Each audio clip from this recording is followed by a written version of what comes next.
Salutare toată lumea, bine v-am găsit la un nou episod de Minecraft sau Minecraft, da.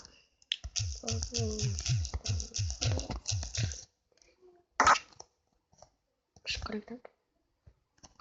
După cum se tarda. Da, am skin de știi, pentru că nu știu ce mi s-a întâmplat cu skin. Da, stați așa, vă fost că am uitat.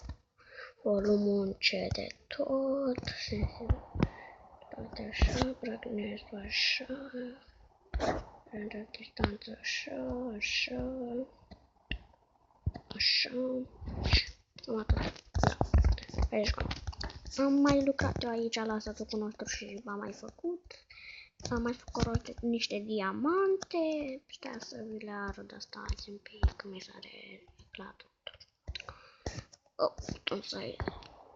What do you want? What the fuck?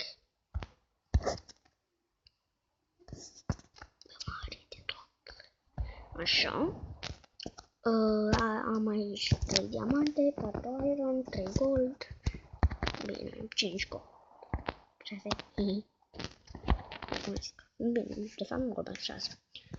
M-aș gândi să fac un pickaxe de diamond, dar nu știu ce să zic. Mai bine nu fac. Și mai bine asta un pic. Să luăm.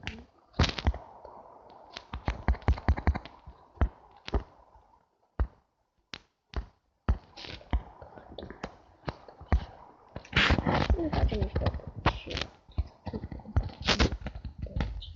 la muzică smart portari. Deci mă gândeam că în acest episod mai mergem puțin la minat, am făcut eu frumos mina. Bine, nu eu, m-am intrat și pe server și am văzut că mi-a făcut cineva mina.